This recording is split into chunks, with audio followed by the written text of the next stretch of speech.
Hey all, so I have a brand new setup with fancy lights and a teleprompter setup, and I just wanted to say all of this is because of us hitting 2K subscribers and me deciding to treat myself, so thank you.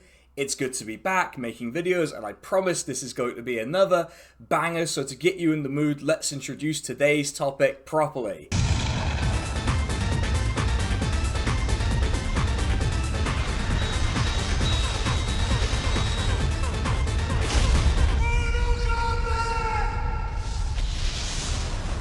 Yeah, the 1995 Mortal Kombat film. Why this film?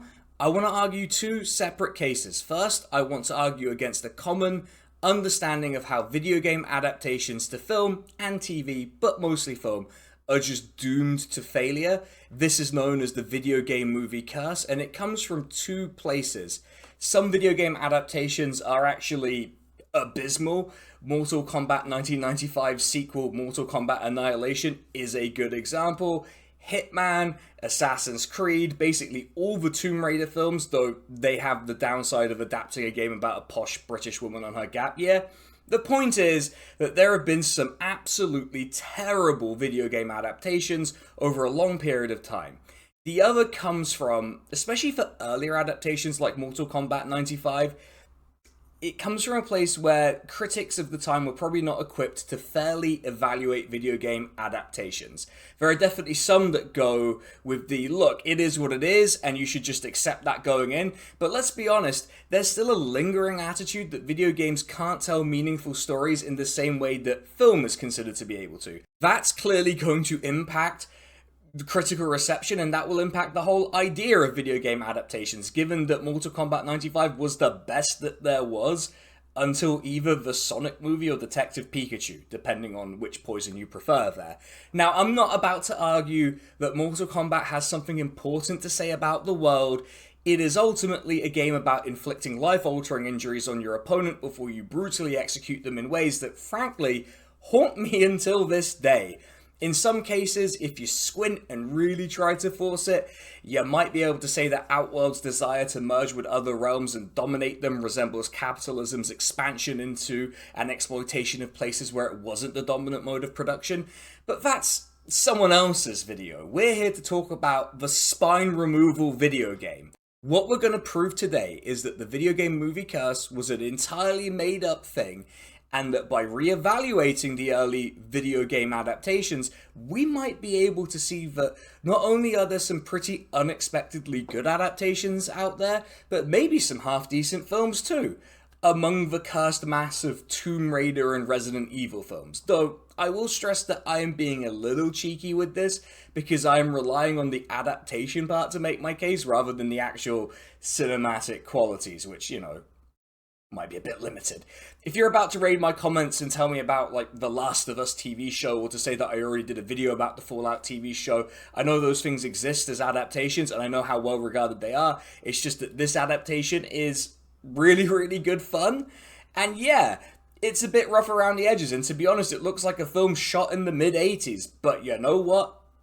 Maybe that's fine. I'm also going to compare it to the 2021 film, which is somehow getting a sequel. As you can tell, I'm a bit surprised by that. You do wonder how much you can squeeze out of the spine removal fighting game, but people regard the more recent adaptation more favorably. But I think that we dismissed the 1995 film at our peril. It has a surprising amount going for it, and I just want to share that with you all.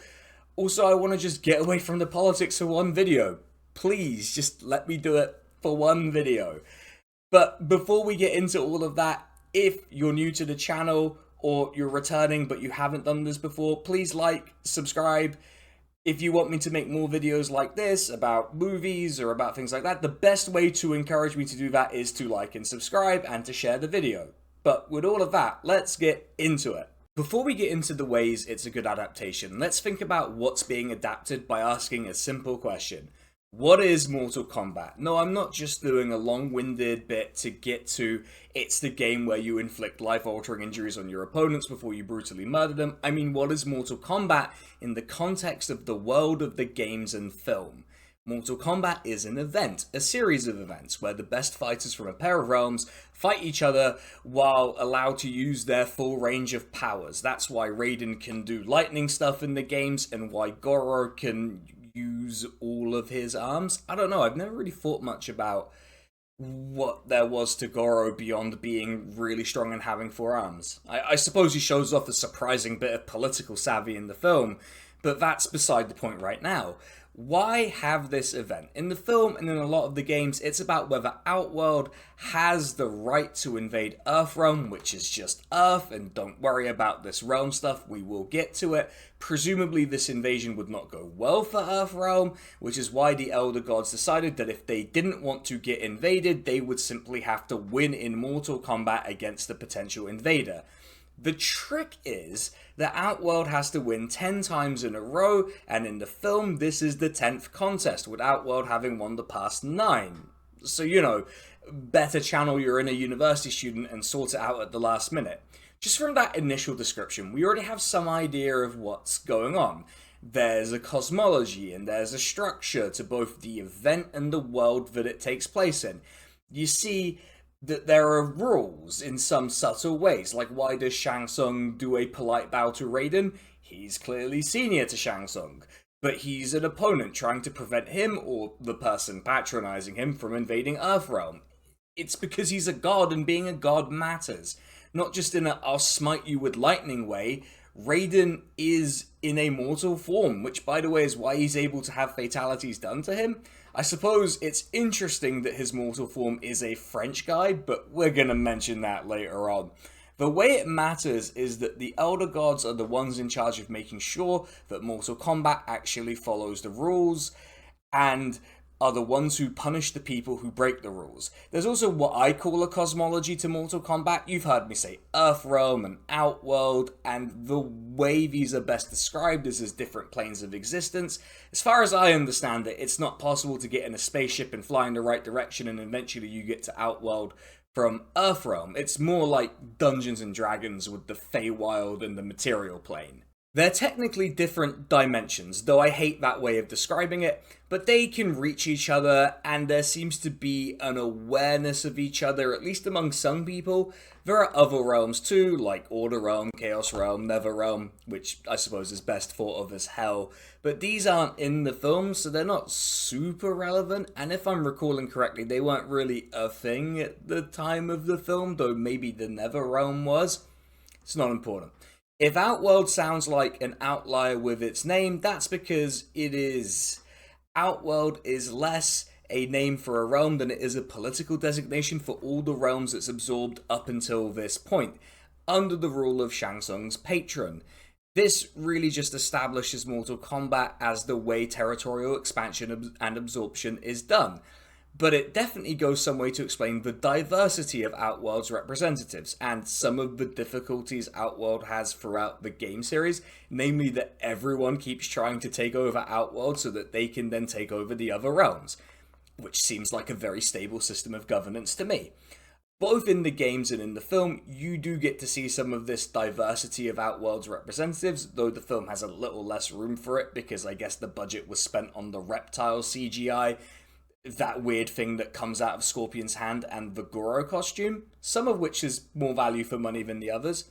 With all of this information, the Outworlders are basically aliens, but the gods are real and there are planes of existence, all while there's obvious action-adventure elements. That makes pinning down a specific genre for this interesting. It's definitely a fantasy action film and series. Generally, I would suggest, but is it science fantasy? I mean, Kano has cybernetic enhancements, and to say nothing of the characters in the later games like Sector, that's a question for you all, really. Is it science fantasy, and is Raiden kind of like an Obi-Wan analog, or is it just straight up face punching and none of it matters? If you've ever played a Mortal Kombat game for the story mode, which I have to confess, I am one of the 12 people who have done that, you'll be broadly familiar with how both this film and every one of the games plays out. The typical narrative arc goes a little something like this. 1. It's time for Mortal Kombat, or some ruse related to it. 2. Earthrealm's inadequate heroes are corralled for Mortal Kombat with issues ranging from excessive pride to being totally out of their depth to fixating on the wrong aspect of all of this when the world is on the line. 3. After a little bit of optimistic progress, an Earthrealm warrior gets smoked in one of the combats. 4. There's a rock bottom moment where the fighters have to get their shit together with the help of Raiden or some other outside forces, infinite wisdom. 5. Goro, or some other Outworld champion, is challenged and beaten, but usually there's a catch to this. 6. The catch is triggered, leading to another all is lost moment. 7. The combatants from Earthrealm, having grown through the contest like the England team at Euro 2024, get their shit together and mount some kind of daring operation.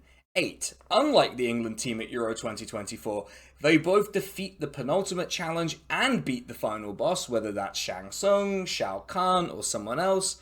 9. All is well, and everyone is back where they should be, but they've become the heroes they were meant to be, and everyone's friends, and some of the characters still kind of revert back to type because they just can't help themselves, and to be honest, you need to leave the door open to a sequel, right? It's not unique, it's not clever, but it does work. Look, is all of this just window dressing for the real attraction here, which is the skull crushing, the spine removal, the incinerating, the removal of digestive tracts, the slicing into fine pieces of your enemies? Yes, none of it is really that deep, and that's because it doesn't have to be, but what it does is it gives a filmmaker something to adapt. Guy who can do a bicycle kick is a cool thing. It's not a film. With all this dressing, a cosmology, a rule set that governs the universe, an event, you can actually try to make something of all of this, which is what this film and the 2021 film try to do with quite different results. The question I have now is, how did it actually do in terms of adapting this massive information into film and trying to figure out why I just kind of loved it, right? This is where we need to think about what is the point of an adaptation. In the case of taking a video game and moving it into film, you have to be able to mitigate the limitations of a film compared to a video game. See, in Mortal Kombat, I literally get to choose my fighter. You don't really get to do that in a film. The protagonists are the protagonists, and no amount of wishing the protagonist was Kano is going to make it so. You also need to trigger that moment you have when you recognize something from the original media.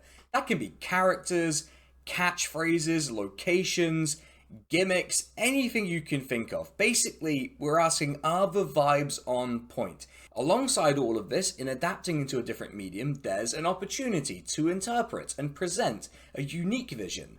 There's a genre of criticism that goes along the lines of, why didn't this adaptation faithfully reproduce every single detail? And that misses the point. By the very act of adapting, you're creating something new, and that should be judged on its own merits and its own terms. Of course, the ability to make you go, hey, that's the cool ice ninja from the game is important, but what's the point if you're not adding your own flair to it? This is actually something I admire in the 2021 film. While I don't think it did as well as an adaptation, in having a protagonist who wasn't from the games, but was a descendant of Scorpion, and in not having a Mortal Kombat tournament in the movie, they really did try something with this. Of course, not every game has a tournament, but Cole was an original character having a somewhat original adventure alongside some of our favorites. Though, if you were asking me, I'd have just had Johnny Cage be the I know nothing about this protagonist because he's a ready-made guy for this, but I understand why, if you want a central focus on a single character, it kind of has to be one you've just made for the film. That brings me nicely onto something that the 95 film does reasonably well, which is something that the Fallout show, which I also did a video on, did well. How do you handle an adaptation when the player has some degree of choice of who the protagonist is? In the case of Mortal Kombat, the characters are rather less customizable than in Fallout, which makes the job easier, but also it does kind of make it more of a pain.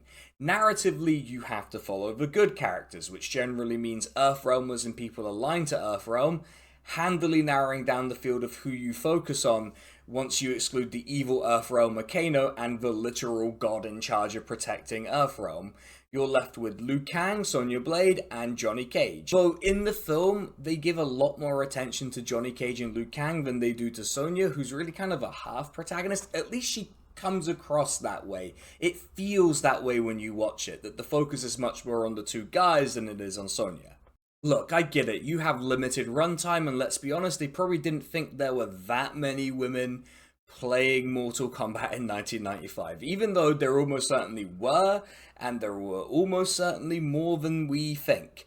This focus has some consequences, which we'll get to a bit later on, but for now, we've chosen our fighters.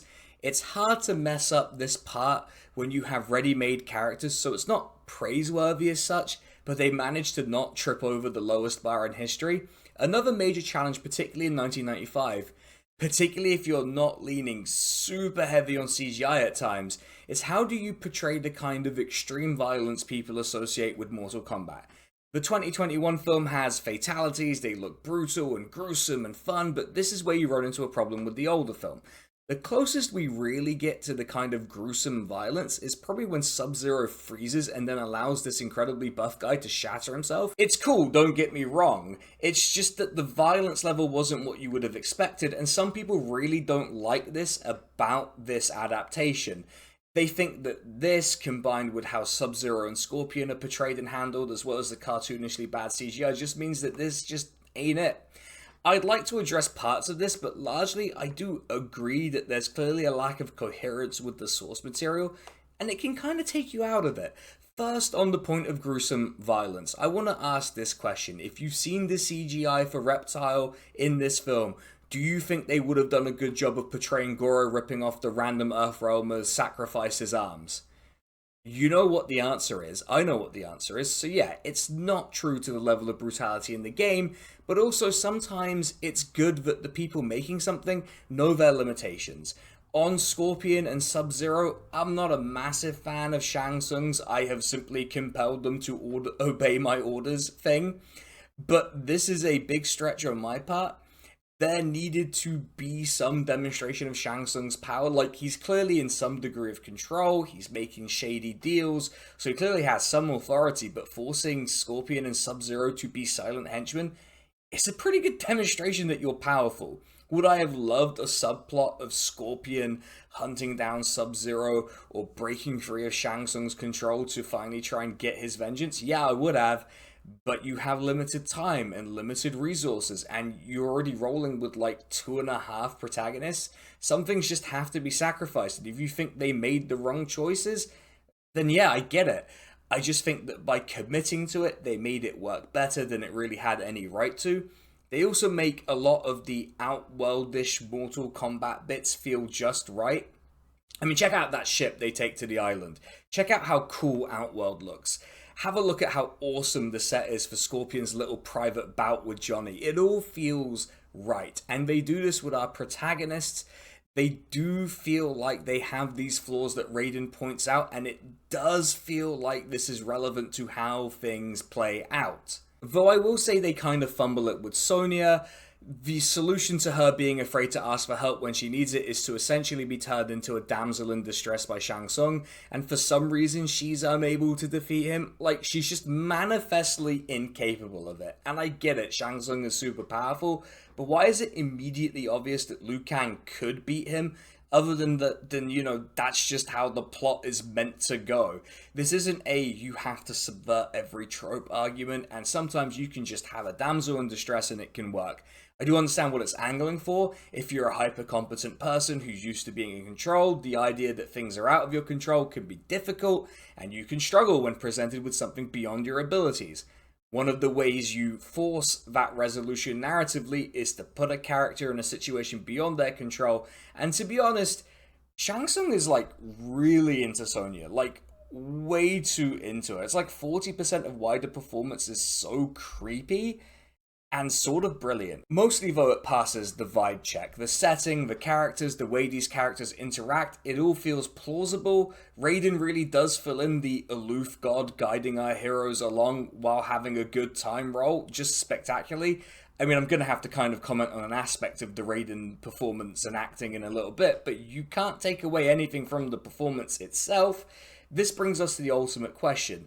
Did all of this work? Did it do the job that it needed to do? And it did. For all the limitations imposed on it, it passed the vibe test. It also just kind of looked like it would have been fun to shoot this film. The sets look good, there's a clear effort that's been put into it, and a lot of the actors, maybe they're not intimately familiar with Mortal Kombat, I don't know, but the main performances really nailed it. Sure, you could use Sub-Zero and Scorpion differently, and I would think better. You could also have had Scorpion's sort of like spear, it's rather than the bizarre snake hand thing. There's definitely some decisions that would probably get pushed back now. And look, I'm gonna be real. It does look like a film that was made in like 1986, more than 1995, but it's comfortable with that. And its comfort allows it to thrive where it otherwise might not have been expected to. If you've made it this far and you're about to tell me this film sucks, it's not very good, and there were better looking films made 15 years before this, I hear ya. I even kind of agree, because this isn't the greatest film ever. I don't even think it would be in the top 10 of the films released in the year that it was released in. There's a frustration I have with it, with the use of CGI, because you could probably have Scorpion's spear. You don't need Reptile to look like a goofy cartoon mascot for a mobile phone company. Just have him be a green ninja and cut out the middleman. People would have known who he was. The physical action can be a bit slow at times, like comically slow, and to the extent that there's subterfuge going on, especially with Kitana, it's the most blatant subterfuge and betrayal in history. It makes everyone involved look really stupid, especially Shang Tsung, who just seems to let this happen in front of him. Some of the costumes are just straight up, we've put a shredded guy in a costume that looks vaguely plausible and shows off how shredded they are, though I appreciate the varying body types among the generic guards, the audience. I don't really know what their deal is, but it's the people in that big room. Look, I'm not gonna complain. It's just that you could have saved money from that Reptile CGI and had some really cool costumes. That being said, I think a lot of that money probably went into Goro, and I know some people think he looks outdated by 1995 standards in this film, but I kind of love the Goro costume. It's a pattern of the things that this film does well. Where the effort has clearly been put in, it actually works. Plus, let's be honest, that scene where Johnny punches him in the balls is just perfection. Just the best use of the costume to have it suffer a nut shot. Another thing that's generally good is the sets. I mean, look at the place Scorpion takes Johnny to. This is so good. Outworld's vibes are on point. It feels both familiar, as, you know, Outworlders look human, or, well, humanoid, and the atmosphere just gives it a bit of an alien feel. You could point to the ships that take them to the island where Mortal Kombat takes place. The room the weirdly entertaining political dialogue between Goro and Kano takes place in. The decor, it's just all so good, and it's clear some kind of thought went into it, and it pays off. This film absolutely does some things really well as a film in its own right. There are some things in this film that would have got pushed back if you'd pitched it now. Now, this is not to say that you're a bad person if you enjoy the film. It is very much a product of its time and its own limitations. You probably couldn't make the film the same way today, and honestly, while I think the 2021 film lacks a certain charm and really makes some questionable choices, it did seem to do better on these questions, mainly because it's more recent. This isn't to make the pub bore, oh, you couldn't make this anymore, style argument. I actually think that it's both interesting and good that the process would likely be different now. Take the Sonya Blade damsel in distress part. Why does this bother me? Raiden, when he's pointing out the various weaknesses of this champion, says that Sonya's weakness is essentially a refusal to ask for help when she needs it. This is a legitimate character flaw, and we've all met this kind of person who struggles for no good reason. The weaknesses of Liu Kang and Johnny Cage are kind of settled somewhat through the narrative, but they're not solved, but they're well on the way to becoming better at these things.